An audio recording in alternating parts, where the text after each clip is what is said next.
इस कार्यक्रम के पुण्यार्चक हैं स्वर्गीय श्री माणक चंद जैन एवं स्वर्गीय श्रीमती तारामणि देवी जैन की पुण्य स्मृति में श्रीमान राजकुमार पाटौदी, श्रीमती सुमन पाटौदी, पुत्र पुत्रवधू श्रीमान सौरभ पाटौदी, श्रीमती सृष्टि पाटौदी, पुत्र शुभम एवं सम्यक, पौत्री पौत्र लविष्का अर्थव एवं समस्त पाटौदी परिवार, मानक चंद राजकुमार पाटौदी, कुचामन सिटी, राजस्थान।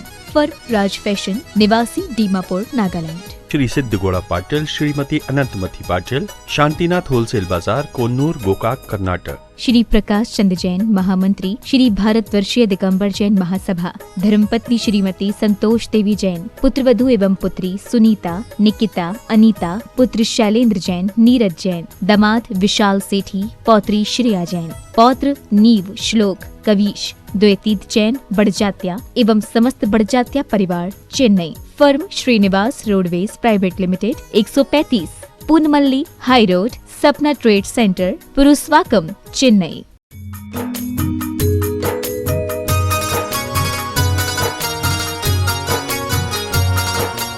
क्षेत्र में बहुत सारी संस्थाएं संचालित हैं, हथकरघा संचालित हैं, गौशाला संचालित हैं, प्रतिभा स्थली संचालित हैं। विभिन्न योजनाओं के माध्यम से आप किसी भी संस्था से जुड़ सकते हैं।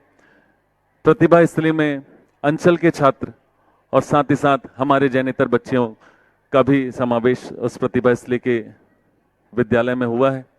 अगर आप प्रतिभा स्थली के किसी एक बच्चे को गोद लेना चाहते हैं, 1 साल की पढ़ाई का अगर खर्च उठाना चाहते हैं, तो 51,000 रुपए के माध्यम से आप एक बच्ची को गोद ले सकते हैं और ये सौभाग्य अर्जित कर सकते हैं। उसी क्रम में गौशालाएं संचालित हैं, उसी क्रम में हथकरघा संचालित है। हथकरघा आसपास के अंचल की जितनी असहाय महिलाएं हैं, जिनको आज हथकरघा के माध्यम से एक बहुत बड़ा सहारा मिला, ऐसा आशीर्वाद गुरुदेव का सभी पे हो रहा है। ऐसी हथकरघा संचालित है। पर्वत पर भव्य जिनालय का निर्माण कार्य चल रहा है। ऊंचे शिखरों वाला मंदिर का निर्माण कार्य चल रहा है। आप मंदिर निर्माण के कार्यों से जुड़ना चाहते हैं तो अपने अपने भाव बना लें, अपने भावों की स्वीकृति हम तक पहुंचाते चलें। प्रवचन के पूर्व कुछ मांगलिक क्रियाएं होती हैं, जिसके लिए आज हमारे चंद्रगिरी तीर्थ क्षेत्र समिति के पदाधिकारियों से मैं निवेदन करता हूं कि अष्टम तीर्थे चंद्रप्रभु भगवान और गुरु नाम गुरु ज्ञान सागर जी महामुनिराज के समक्ष दीप प्रज्वलन कर आज की इस सभा की शुरुआत करें। साथ ही साथ मैं आज के मंगलाचरण के लिए प्रतिभा स्थली की बच्ची दीक्षा और वृतिका को मैं आमंत्रित करना चाहूंगा। आज का मंगलाचरण करके इस सभा की शुरुआत करें। बोली संत श्रोमणी आचार्य गुरुवर श्री विद्यासागर जी महाराज की जय। कि गुरु ने हमको है बांधा एक रिश्ते की डोर से, कभी भी टूटे ना जाके ये किसी भी मोड़ पे। विश्वास का है ये बंधन, गुरु शिष्य का पावन संगन। गुरुवर ने हमको तो तारा है, ये रिश्ता बड़ा प्यारा है।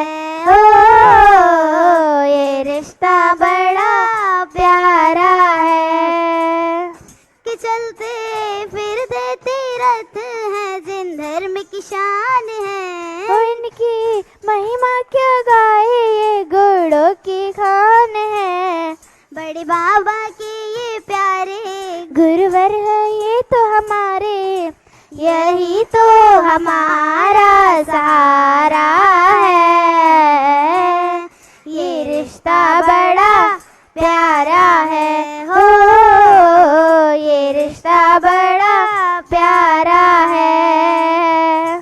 कि चंदन बाला की बीड़ा ये शबरी के राम है, इनकी महिमा क्या गाए ये गुणों की खान है। बततों को बनाए पावन, प्यारे घूमे थे सावन। समता की बहती निर्मल धारा है, ये रिश्ता बड़ा प्यारा है। हो ये रिश्ता बड़ा प्यारा है। बोले संत श्रोमणी आचार्य गुरुवर श्री विद्यासागर जी महाराज की जय। मुनि संघ की जय। एक बार जोरदार तालियां हो जाए छोटे छोटे बच्चों की, बहुत प्यारी कोशिश। ऐसे संस्कारवान छात्र जो हमारे प्रतिभा स्थली के बच्चे हैं, एक बार सारे बच्चों के लिए जोरदार तालियां हो जाए। एक विशेष सूचना, राष्ट्र हित चिंतक आचार्य गुरुवर विद्यासागर जी महामुनिराज सशंक की प्रेरणा एवं आशीर्वाद से एक पुस्तक आप सभी के बीच आई है, जिसका नाम है अंग्रेजी माध्यम का भ्रमजाल। खुली किताब, निःशुल्क ऑनलाइन ये प्रतियोगिता है जो हिंदी सप्ताह में आयोजित हो रही है 10 सितंबर रविवार से 14 सितंबर गुरुवार तक, जिसका शीर्षक है भाषा और माध्यम। www.vidyasagar.guru.com के उस पे साइट्स पे इसकी किताबें आप PDF उसकी डाउनलोड कर सकते हैं। साथ ही साथ इसमें आप ऑनलाइन पंजीयन करवा सकते हैं, जिसमें 51 आकर्षक पुरस्कार भी आप तक पहुंचेंगे। साथ ही साथ जितने भी मुनि संघ, जितनी भी आरिका माता जी जहां जहां विराजमान है, ये पुस्तकें जहां जहां माता जी लोगों का, महाराज जी लोगों का चातुर्मास चल रहा है, ये पुस्तकें सब जगह आपको उपलब्ध होंगी। मैं चैनल के माध्यम से सभी तक ये बात पहुंचाना चाहता हूं कि आप घर बैठे ये पुस्तक मंगवा सकते हैं, घर बैठे इस प्रतियोगिता में अपनी सहभागिता ले सकते हैं। बहुत कृपावान हमारे करुणामय गुरुदेव, जिन्होंने इंडिया नहीं भारत बोलो की मुहिम चलाई है, उस मुहिम के तहत ये सारी चीजें हमारे महाराज जी के माध्यम से आप तक पहुंचती है। आप सभी इसका लाभ लेवें। और कुछ जो मांगलिक क्रियाएं हैं उसमें हमें शास्त्र भेंट करने का सौभाग्य प्राप्त होता है। तो प्रथम शास्त्रदान के लिए मैं बुलाना चाहूंगा श्री महावीर प्रसाद जी, अमित जी, सुमित्रा जी, सानू जी, सानवी जी, सूरत वाले आप आ जाएं और प्रथम शास्त्र भेंट करने का सौभाग्य प्राप्त करें। साथ ही साथ तरुण कुमार जी, प्रिया जी जैन, तामंड, रांची से पधारें। आप भी आ जाएं, आपको भी शास्त्र भेंट करने का सौभाग्य प्राप्त होता है। राजेंद्र कुमार जी, मुकेश कुमार जेठी आंध्र प्रदेश से पधारे हैं, जिन्होंने दान के माध्यम से, आहार दान के माध्यम से क्षेत्र से जुड़ने का सौभाग्य प्राप्त किया है। आप भी आ जाएं और श्रीफल अर्पित कर आशीर्वाद प्राप्त करें।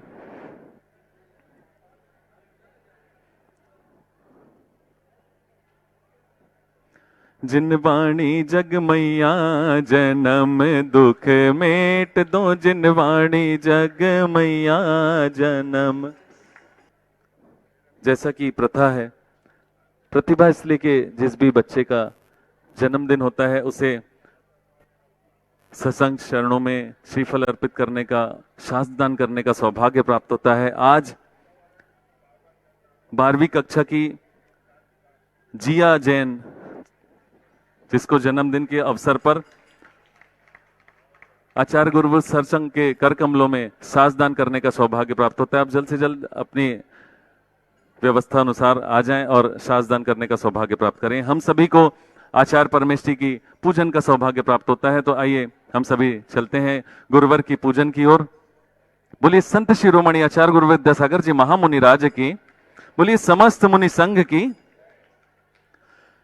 मेरा आपकी कृपा से सब काम हो रहा है, मेरा आपकी कृपा से सब काम हो रहा है।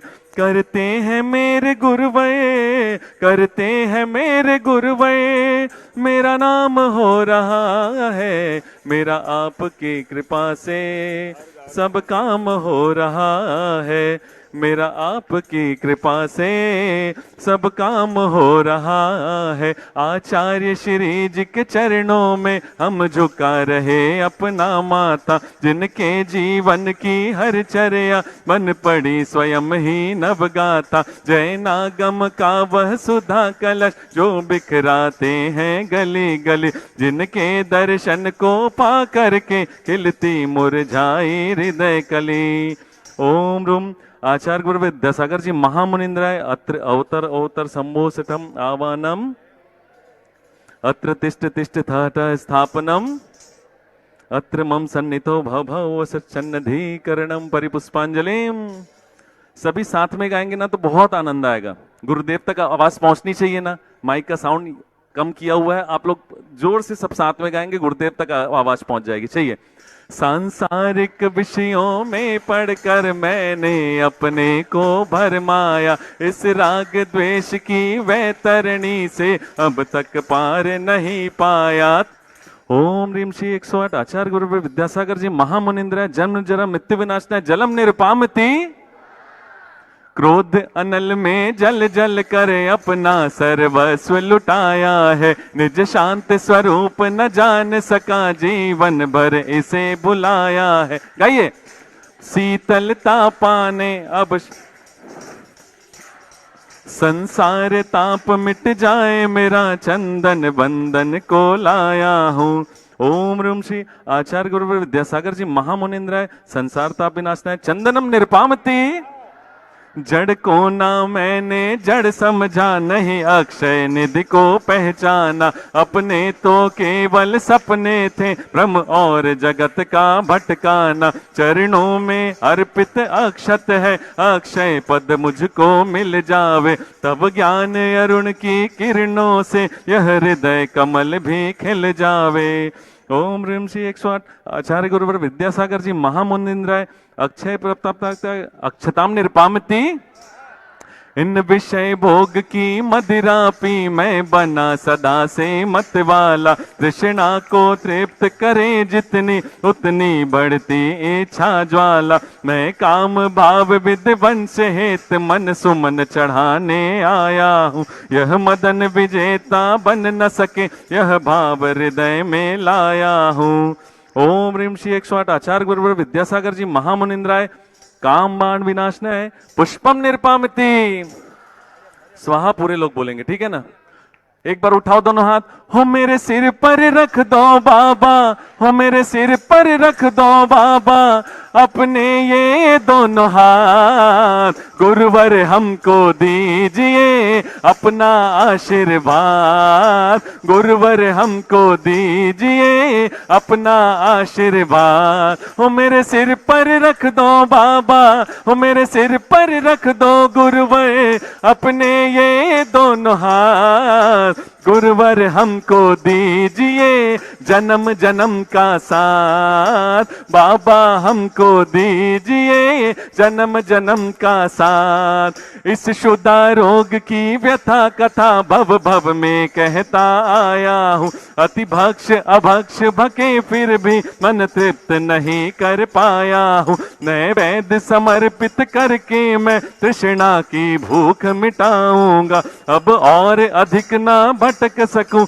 यह अंतर बोध जगाऊंगा। ओम ह्रीम श्री 108 आचार्य गुरुवर विद्यासागर जी महामुनिंद्राय क्षुधा रोग विनाशनाय नैवेद्यम निरपामति, स्वाहा पूरे लोग बोलना, नैवेद्यम निरपामति, ऐसा वाला वहां तक पहुंचना तो चाहिए ना। मोहांधकार से व्याकुल हो निज को नहीं मैंने पहचाना, मैं राग द्वेष में लिप्त रहा इस हाथ रहा बस पछताना, यह दीप समर्पित है गुरुवर मेरा तम दूर भगा देना, तुम ज्ञान दीप की बाती से मम अंतर दीप जला देना।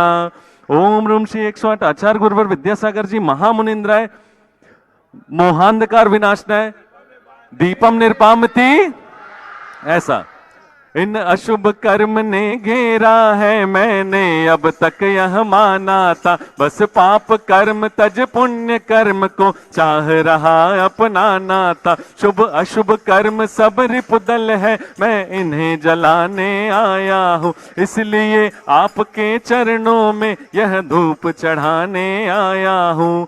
ओम ह्रीम श्री 108 आचार्य गुरुवर विद्यासागर जी महामुनिंद्राय अष्टकर्म दहनाय धूपम निरपामति। एक बार ना पूरे भावों से बुलाएंगे गुरुदेव को, देखो हमारा काम है बुलाना, आना नहीं आना उनका काम है।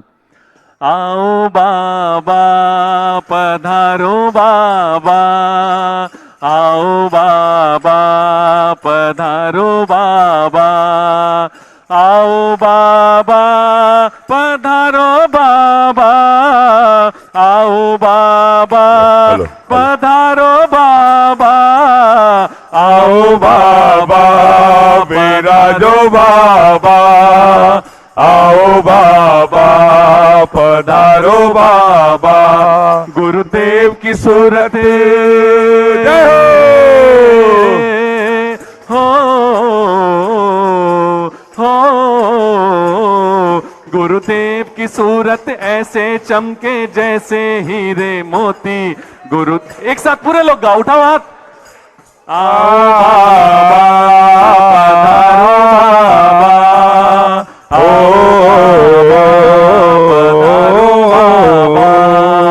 आओ बाबा पधारो बाबा, आओ बाबा पधारो गाइए। आओ बाबा पधारो बाबा, आओ बाबा पधारो बाबा।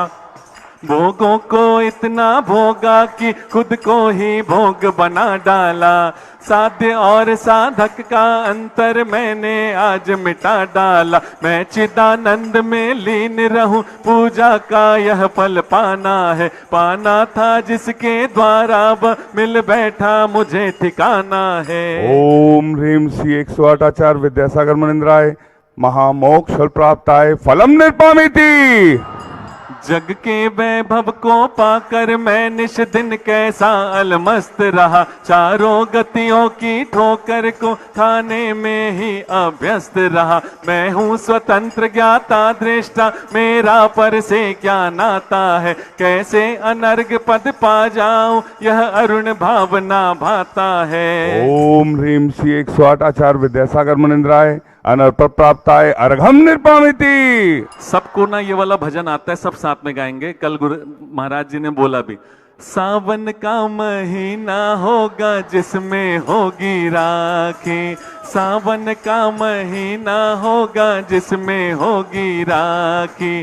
तू राखी तेरी डोर बनूं मैं, हाँ तेरी डोर बनूं मैं। हर पल तेरे साथ रहूं मैं। हो गुरु सा ओ गुरु सा, हथारो चेलो बनूं मैं, हथारो चेलो बनूं मैं। हर पल तेरे साथ रहूं मैं, हाँ हर पल तेरे साथ रहूं मैं। गाइए।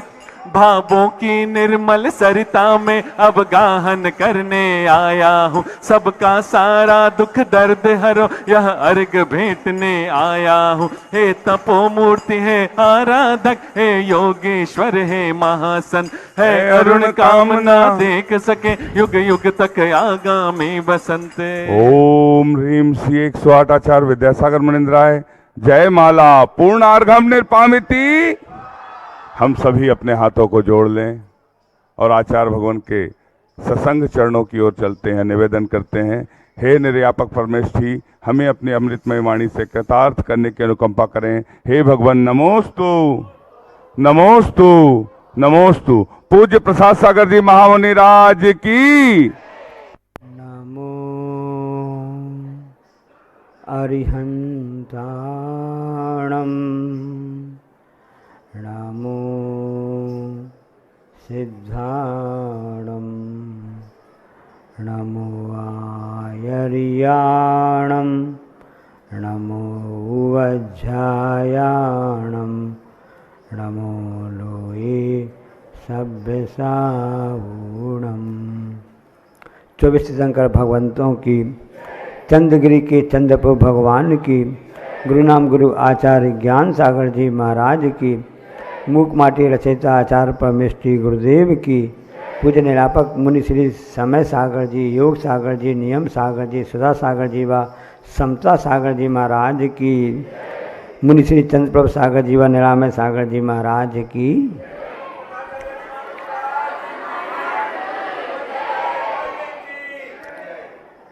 कल के विषय को लेकर और आगे चलते हैं।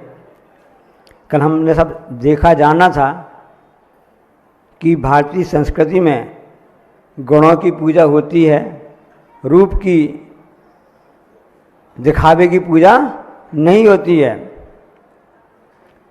गन्ना टेढ़ा भी हो, गन्ना टेढ़ा भी हो सकता है, आड़ा तिरछा भी हो सकता है, लेकिन उसकी कभी मिठास टेढ़ी नहीं होती है, क्योंकि अंदर की बात है।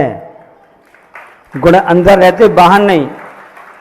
नदी आड़ी तीसी चलती रहती है, घुमावदार रास्ते चलती रहती है, कहीं भी चले जाओ, कहीं रास्ते में सीधी मिल जाती है, लेकिन कितने भी नदी आड़ी तिरछी चलती रहे, कभी उसकी मिठास में आड़ा टेढ़ापन नहीं आता है। नदी का पानी तो मीठा ही रहता है। उसी प्रकार से ये दुनिया आड़ी तिरछी सब प्रकार की चलती रहते हैं। दुनिया में रहना है तो जीना ही पड़ेगा, जीवन है अगर। हाँ, ये तो वो लोग सोचते हैं जिनकी नकारात्मक दृष्टि होती है। जिसकी सोच सकारात्मक होती है तो वो यही सोच के जीता है कि हम संसार में आए हैं, इस दुर्लभता को हमने प्राप्त किया है, इसलिए हम जब यहाँ से जाएं कुछ अच्छा करके ही जाएं। ऐसी सोच रखने वाले होते हैं ना, तो दुनिया बड़ाई आड़ी तिरछी हो सकती है, लेकिन दुनिया में जो सज्जन लोग रहते हैं वो तो सीधे ही रहते हैं, सबका हित उपकार करने की भावना रखते हैं। और संत यदि टेढ़ा भी हो, संत यदि टेढ़ा भी हो, ऊपर से डांट डपट करता, गुस्सा भी करता हो, रूप रंग जैसा भी हो, संत का दिल तो हमेशा अच्छा और मीठा ही रहता है। कोई भी संत हो, सज्जन पुरुष संत कहे जाते हैं ना, तो उस आड़े से बचने का उपाय क्या है कि हम अपने अहंकार को छोड़ें, जो हमने अपेक्षाएं रखी उसको हम छोड़ें, अपने ज्ञान का सदुपयोग करें। ज्ञानी व्यक्ति वह नहीं है जिसको बहुत ही बस शास्त्रों का ज्ञान हो।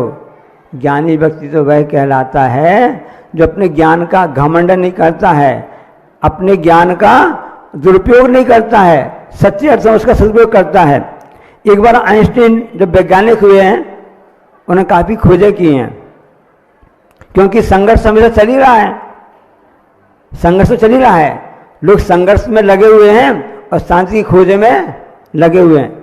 कर तो रहे संघर्ष और खोजना चाहते हैं शांति, कैसे मिल सकती है।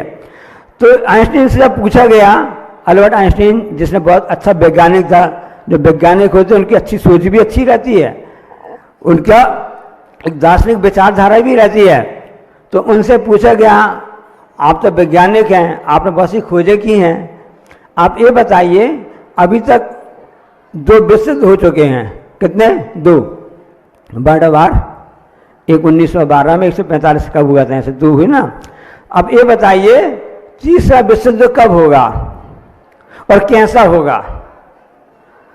खूब तैयारी चल रही पूरे विश्व में, जगह जगह अपने अपने जितने भी राष्ट्र हैं, देश हैं, अपनी सुरक्षा के लिए दूसरे देश को अपने अंडर में करने के लिए नेवी है, थल सेना है, जल सेना है, एयर आपका वायु सेना है, इन सब के लिए लगा के रखे हुए हैं। कब किस पर आक्रमण कर दें कोई भरोसा नहीं है। तो उनसे पूछा गया कि तीसरा विश्व युद्ध कैसे लड़ा जाएगा और कब लड़ा जाएगा।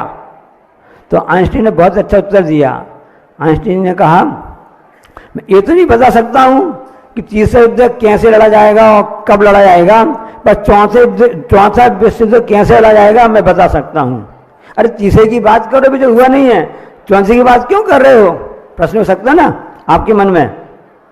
तो उन्होंने कहा तीसरा विश्व युद्ध जब होगा, इतनी मिसाइलें हैं, इतने रॉकेट हैं, इतनी परमाणु बम आदि युद्ध सामग्री है कि वो सब के कारण सब कुछ नष्ट हो जाएगा, एकमात्र से पाषाण बचेगा, पत्थर बचेगा। पाषाण का मंदिर बना रहे हैं आप लोग ना, सब कुछ नष्ट हो जाएगा। तो चौथे युद्ध लड़ा जाएगा वो पाषाण से लड़ा जाएगा, क्योंकि कितना भी कुछ हो जाता है, कुछ भी होता है तो पाषाण कभी भी टूट फूट सकता है। तो जब तीसरा युद्ध होगा कुछ भी नहीं बचेगा, इंसान बचेगा नहीं बचेगा तो नहीं मालूम है, लेकिन जब चौथा युद्ध होगा तो पाषाण से ही होगा, पाषाण युद्ध कहलाएगा। मतलब इंसान ऐसी विचारधारा करने लगा है कि पाषाण युग में वापस लौटने लगा है, क्योंकि उसके जीवन में हर वक्त संघर्ष ही संघर्ष चल रहा है। इसलिए संघर्ष नहीं, शांति चाहते हैं। तो अपने दिमाग का सही उपयोग करो, बुद्धि का सही उपयोग करो। एक व्यक्ति एक तिरंचे को साथ में लेकर के जा रहा था। तिरंचे मतलब जो लोग आजकल पालने लगे हैं ना, किसको पालने लगे आजकल लोग घरों में, तो उसको लेकर के वह व्यक्ति जा रहा था। अचानक सामने से एक व्यक्ति मिला, उनका मित्र होगा, जो भी होगा, पहचान वाला होगा, परिचित होगा। उसने क्या पूछा उनसे, सामने उनसे पूछा, अरे भाई इस गधे के साथ कहाँ जा रहे हो? वो कुत्ता को लेकर साथ में जा रहा था। उसने पूछा, अरे भाई इस गधे को लेकर कहाँ जा रहे हो? तो वो सामने वाला जो कुत्ते को लेकर जा रहा था वो कहता है, अरे आंखें की नहीं है, आंखें की बटन है तुम्हारी, अंधे हो गया, दिख नहीं रहा है कि मैं उसको साथ में ले जा रहा हूं? तो व्यक्ति सामने वाला कहता है, भाई साहब ये प्रश्न हम आपसे नहीं पूछ रहे हैं, हम तो उससे पूछ रहे हैं। हम आपसे नहीं पूछ रहे, हम तो उससे पूछ रहे हैं। तो ज्ञान का दुरुपयोग किस प्रकार से होता है ये हम आपको बताना चाहते हैं ना। इसलिए अपने भावों का अच्छा रखो, उसको आप सही रखोगे, क्योंकि जीवन तो द्वंद्व से और ध्रुव से भरा पड़ा हुआ है, हमेशा संघर्ष चल ही रहा है। आचार्य ने लिखा ना, संघर्ष में जीवन का उपसंहार, मुखमाड़ी में लिखा है। समझो तो संघर्ष क्या है, हर्ष क्या है, कैसे संघर्ष आता है और कैसे हर्ष आता है। आग कब निकलती है? पाषाण युग में, जब पुरानी बात आपको बता रहे, जंगल में आग लगती है तो वहाँ कोई माचिस नहीं रहती है, ना कोई लाइटर रहता है, वहाँ तो आपस में पेड़ रगड़ते हैं ना, संघर्ष रगड़ होती है। इसी प्रकार से चकमक पत्थर भी होते हैं, उन पत्थरों को आपस में रगड़ा जाता है ना, उससे चिंगारी उत्पन्न होती है, उसके फिर आग लगती है, क्योंकि संघर्ष तो आग में ही है। शांति में तो शांति में ठंडकता शीतलता होती है। जब सम्राट अशोक कलिंग युद्ध के लिए गया, उसने देखा कि वाह मैंने युद्ध जीत लिया है। संघर्ष बहुत तगड़ा रहा, कलिंगवासी किसी भी कीमत पर हार मान तैयार नहीं थे। उनके पास सेना नहीं थी, ज़्यादा शस्त्र वगैरह नहीं थे, ज़्यादा सुविधा नहीं थी, लेकिन उन्हें हिम्मत नहीं आ रही। उनकी भावना थी कि हम मातृभूमि की रक्षा तो करके रहेंगे। सम्राट अशोक की पूरी सेना लड़ती रही, बड़ा खुश हो रहा था, प्रसन्न हो रहा था, मैंने पूरे युद्ध जीत लिया है। जब वह युद्ध स्थल का निरीक्षण करने के लिए गया तो वहां देखा बहुत से सैनिक तड़प रहे हैं, बहुत सी माता बहनें आ गई हैं जिनका सुपुत्र शहीद हो गया था, जो बहुत सी माताएं विधवा हो गई थी, बहुत से ऐसे व्यक्ति छोटे छोटे बच्चे थे जिनके पिताजी चले गए थे। ऐसा विवश से उसने दृश्य देखा, तभी प्रसन्न हो रहा था, लेकिन उसका मन परिवर्तन हो गया, अंदर पश्चाताप होने लगा उसके लिए, अंदर से ग्लानि आने लगी, मैंने क्या किया? ये जिनको मैं जीतना चाहता था मैं इनको सामने हार ही गया। ध्यान रखना, सत्ता में ताकत तो हो सकती है, लेकिन सत्य से ज्यादा ताकत उसमें नहीं होती है। सत्य तो सत्य ही रहता है, वहां पर सत्य के सामने सत्ता भी पराजित हो गई।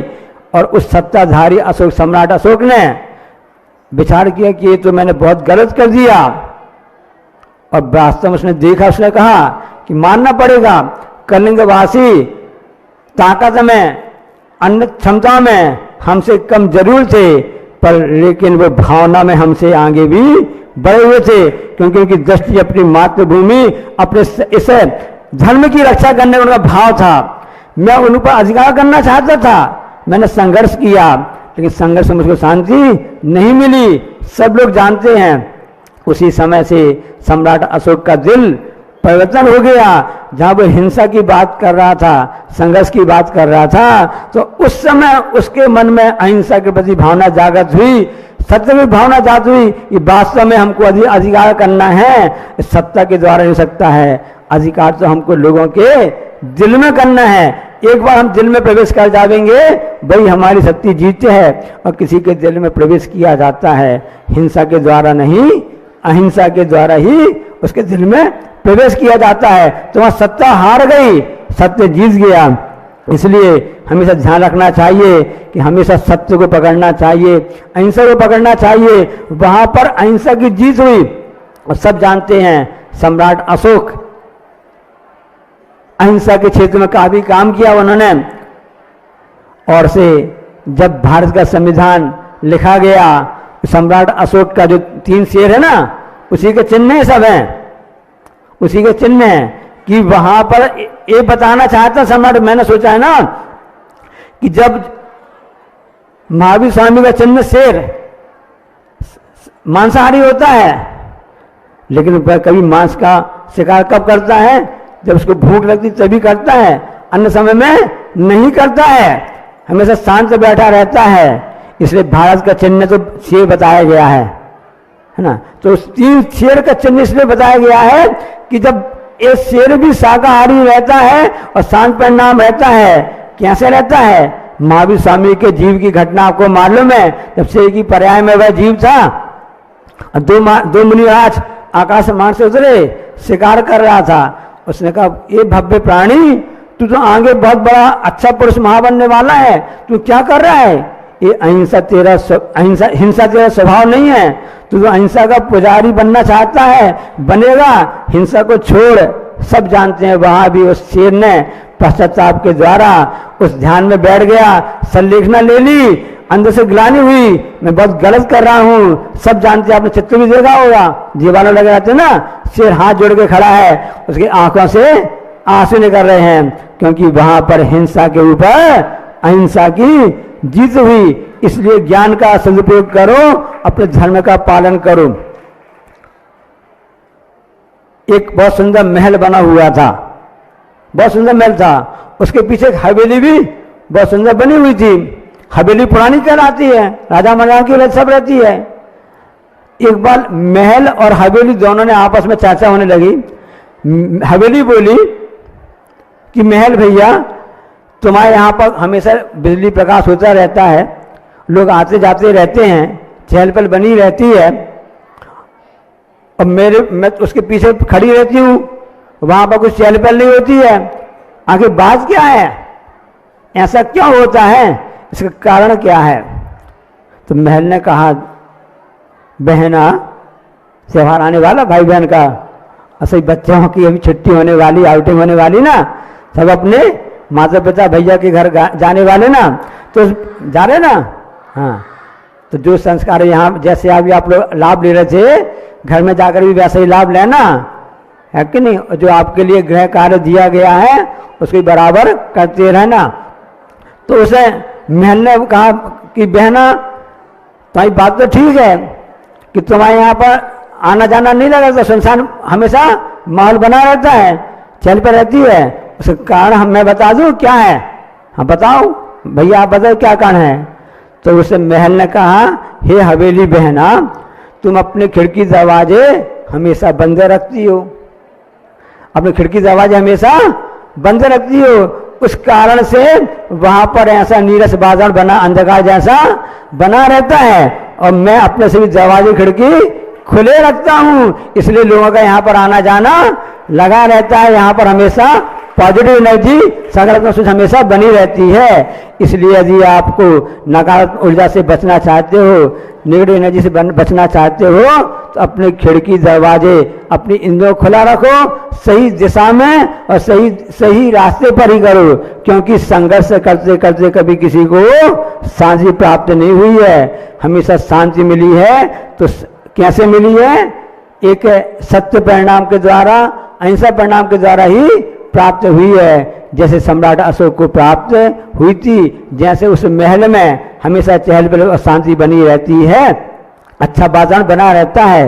इसलिए वातावरण को अच्छा हमेशा बनाने का प्रयास करना चाहिए। इसलिए द्वंद्व और दुविधा से बचना चाहते हो तो शांति को अपनाओ। तो संघर्ष में जीवन का उपसंहार हर समय होता है। कब हर समय होगा? संघर्ष की भाषा समझ में आ गई ना, संघर्ष की परिभाषा समझ में आ गई ना, इसलिए समझ में आ गया कि संघर्ष हमेशा दुखदायी है। यदि हर्ष चाहते हो, अच्छा चाहते हो, तो हमेशा प्रेम, सद्भाव और सदाचार और नैतिकता के साथ में ही हमको अपने संस्कार करते रहना चाहिए। इसलिए अपने दिल को अच्छा रखो। आड़े तिरछे ऊपर से हो बात की बात है, अंदर से तो सीधा रहने का प्रयास करो। इसलिए गन्ने जैसे हमेशा मीठा बने रहने का प्रयास करो। इसलिए गुणी जनों को देख हृदय में मेरे प्रेम उमड़ आवे, गुण ग्रहण का भाव रहे नित। अहिंसा परमो धर्म।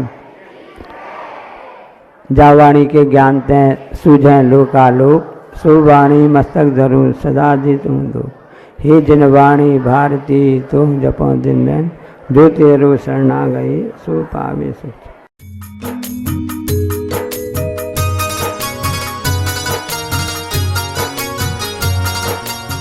सिद्धेभ्यः ओम नमः सिद्धेभ्यः ओम नमः सिद्धेभ्यः।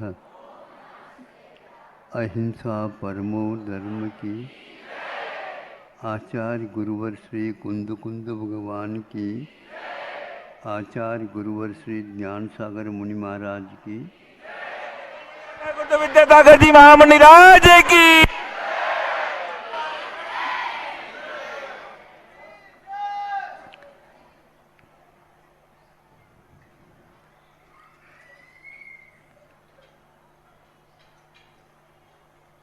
सब कुछ निश्चित होता है, किंतु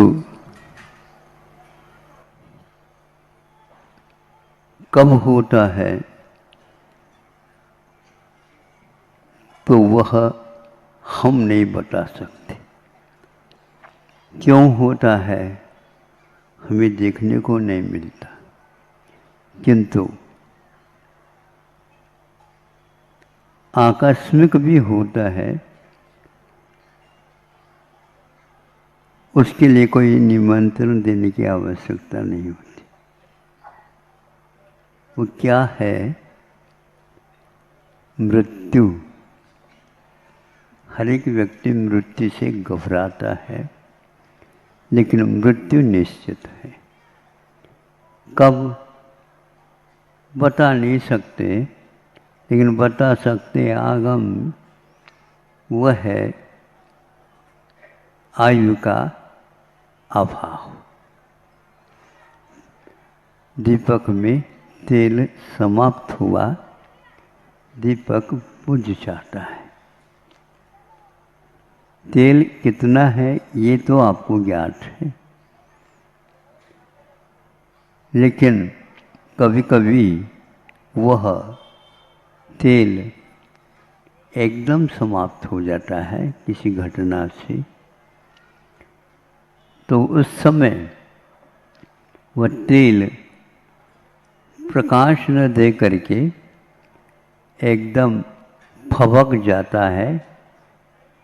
आजकल तो लाइट है, वो फबकना भी संभव नहीं, लेकिन कभी कभी वो भी फबक जाता है तो गोल हो जाती है। जीवन का बुझ जाना यह मृत्यु है। इसलिए गाड़ी स्टेशन पर आने वाली है, लेकिन कभी कभी पहले भी आ जाती है और कभी कभी विलंब से भी आती है। कभी कभी दिन के 12 बजे न आकर के रात के 12 बजे आ जाती है। भारत में ऐसा घटित होता है। मृत्यु भी इसी प्रकार होता है, लेकिन कभी आयु की वृद्धि हो करके मृत्यु नहीं होती है। ये आप लोगों को हमेशा ध्यान में रखना चाहिए। ऐसी घटनाएं होती हैं रोग आदि के निमित्त से, आकस्मिक भय के निमित्त से। बेटे हैं और एकदम में गर्जना हो गई, वो गर्जना इतनी हो गई तो आप घबरा गए, मृत्यु हो गई।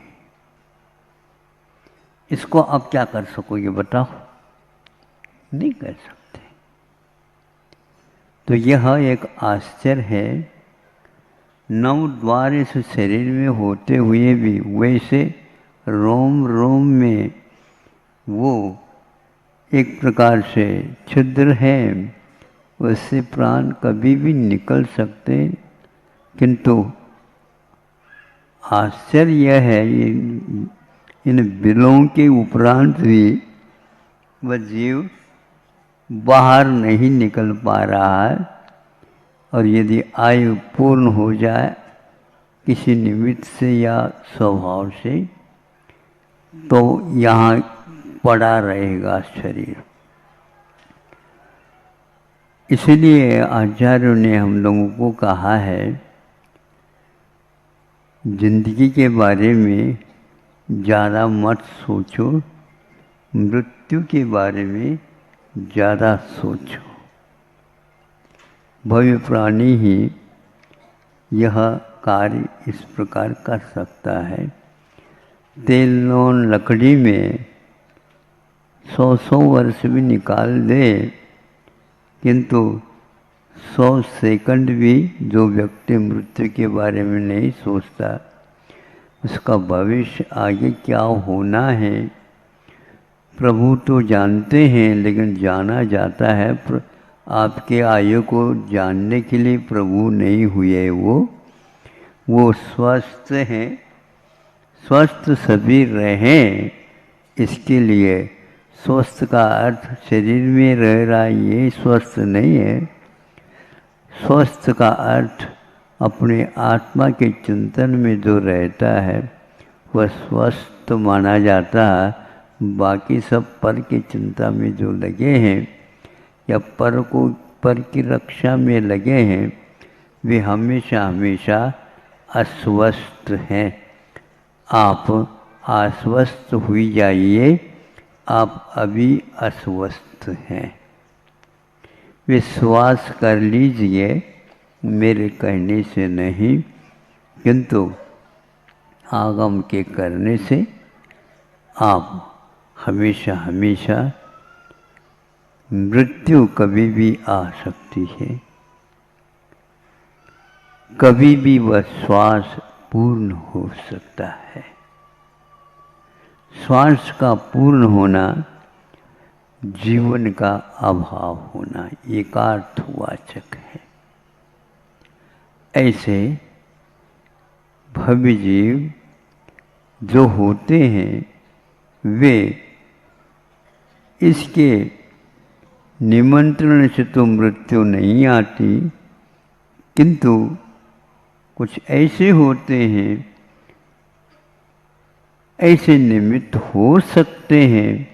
आजकल के जितने भी निमित्त हैं, ये आप लोगों के लिए समाधि साधन के लिए बहुत अच्छे लगते हैं। हमें ऐसा लगता।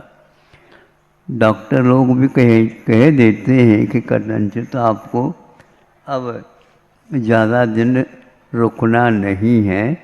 ऐसे वे भी दोनों हाथ ऊपर कर देते। इसके लिए इतनी ही अब श्वास की घड़ियां हैं, और लगभग कैंसर जैसे रोग हो जाते हैं तो निश्चित है वह होना ही है। लेकिन उसमें कई बार थोड़ा सा आगे पीछे हो जाता है, वह हमारी गलती के कारण है। लाइट आप बंद कर दीजिए। लाइट के साथ आपको जाना हो तो कैसे करोगे बताओ? आजकल तो ये एक स्टैंडर्ड जिसको बोलते हैं, अंडरस्टैंडिंग क्या है ये हमें मालूम नहीं है। दिन में भी लाइट लगवाना एक आम तौर से होने लगा। इसमें आप लोगों को सोचना चाहिए, जितना सूर्य एकमात्र पर्याप्त होता है, आपके प्रकाश से केवल क्या मिलने वाला? कुछ नहीं मिलने वाला। इसलिए व्यवस्था पर लोगों ने तो कई बार कहा है, आप भूल जाते हैं, अथवा भूलने की बीमारी आप लोगों को हो गई है। कुछ बातें एक बार कहना पर्याप्त होता है, लेकिन आप लोगों के लिए बार बार ये बोलते हैं ना, ये आगे क्या बोलते हैं आप लोग? नहीं नहीं नहीं, बार बार, हाँ, अनुमोदन बारंबार।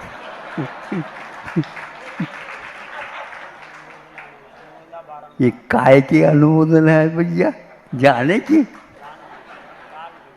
तो ये सोचो, कोई भी अच्छा काम होता है तो ठीक है, लेकिन उसको बार बार कहना भी अच्छा नहीं। जबरदस्ती आप अनुमोदना न करवाओ, एक बार कहने से वो समझ लेते।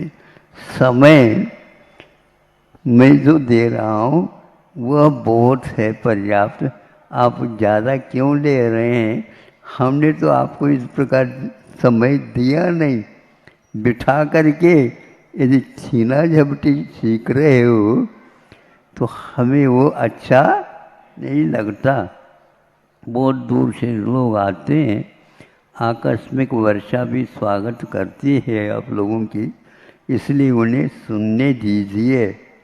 ज़्यादा कहने से फिर वो अच्छा नहीं माना जाता। अहिंसा परमो धर्म की। इस कार्यक्रम के पुण्यार्चक थे स्वर्गीय श्री माणक चंद जैन एवं स्वर्गीय श्रीमती तारामणि देवी जैन की पुण्य स्मृति में श्रीमान राजकुमार पाटौदी, श्रीमती सुमन पाटौदी, पुत्र पुत्रवधू श्रीमान सौरभ पाटौदी, श्रीमती सृष्टि पाटौदी, पुत्र शुभम एवं सम्यक, पौत्री पौत्र लविष्का, अर्थव एवं समस्त पाटौदी परिवार, मानक चंद राजकुमार पाटौदी, कुचामन सिटी, राजस्थान। फर्म राज फैशन, निवासी दीमापुर, नागालैंड। श्री सिद्धगोड़ा पाटिल श्रीमती अनंतमती पाटिल, शांतिनाथ होलसेल बाजार, कोन्नूर, गोकाक, कर्नाटक। श्री प्रकाश चंद जैन महामंत्री, श्री भारतवर्षीय दिगंबर जैन महासभा, धर्मपत्नी श्रीमती संतोष देवी जैन, पुत्रवधू एवं पुत्री सुनीता, निकिता, अनीता, पुत्र शैलेंद्र जैन, नीरज जैन, दामाद विशाल सेठी, पौत्री श्रेया जैन, पौत्र नीव, श्लोक, कवीश, द्वैतीत जैन, बड़जात्या एवं समस्त बड़जात्या परिवार, Chennai. Firm Srinivas roadways private limited.